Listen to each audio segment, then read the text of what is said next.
Muy buenas, mi gente. En el vídeo de hoy vamos a ver otros hooks típicos que de una forma u otra utilizaremos alguna vez con Quick. Y son Use Navigate y Use Location, ¿vale? Vamos a ver la diferencia que hay entre los dos porque muchas veces puede surgir algo de confusión, ¿vale? Empezamos con Use Navigate. Por cierto, aquí os voy a dejar el link a esta página en la descripción. También os dejo el repositorio donde podréis ver el código que he escrito. Pero bueno, aquí también tenéis algunos enlaces a la documentación oficial. Empezamos con Use Navigate, como íbamos diciendo. Es como el antiguo History o el actual Use Navigate del propio React, ¿vale? Nos permite desplazarnos a otra página del sitio web sin hacer un reload. Entonces, bueno, es la API que funciona por detrás del elemento li, que también es típico de React. Y lo que es importante saber es que UseNavigate es una API de tipo write-only. No debemos leer el valor que tiene. Para leer, es decir, para ver lo que recibimos por algún lado, utilizamos useLocation. ¿Vale? Entonces, UseNavigate. Un ejemplo. Vamos a causar el cambio de página a test tras pulsar el siguiente botón. Y luego volveremos a esta misma página tras haber estado allí 3 segundos. Esto se ve aquí en UseNavigate. Simplemente nos traemos UseNavigate desde aquí y le decimos el path. ¿Vale? Entonces decimos que sea test. Quick tiene una forma un poco peculiar de crear la ruta. Tenemos que crear la carpeta con el nombre y luego un index.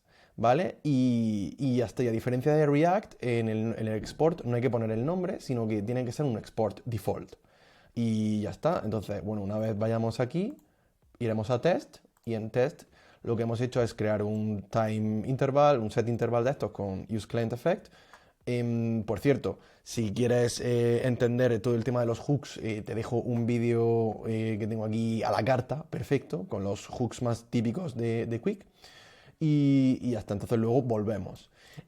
Todavía no he descubierto cómo hacer volver a lo que es utilizando el historial, volver a la página anterior. Como cuando en React utilizas -1 y te vuelve automáticamente. Eso todavía no lo he descubierto. Así que si alguno de vosotros lo ha descubierto ya, que me lo deje en los comentarios.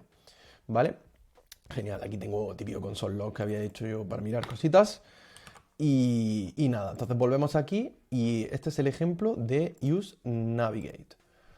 No tiene mucho más. Luego vamos a Use Location. Con Use Location podemos recibir y sobre todo leer los parámetros que queramos.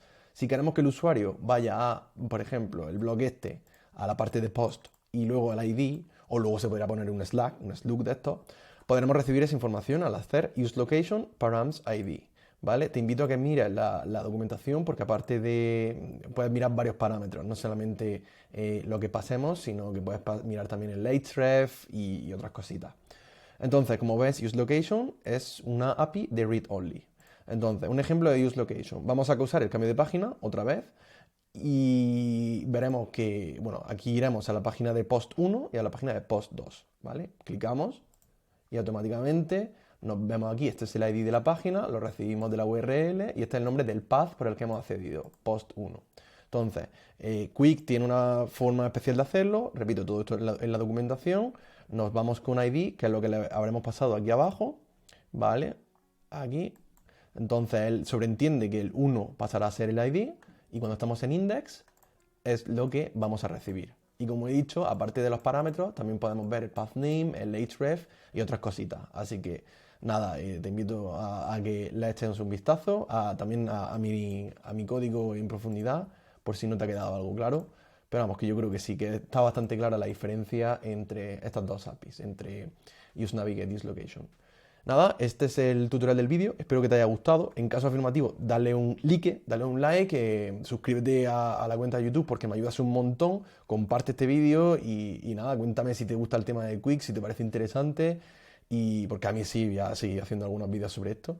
Y me estoy planteando incluso hacer un curso en profundidad, así que nada, espero que te guste todo esto, nos vemos por aquí. Un saludo.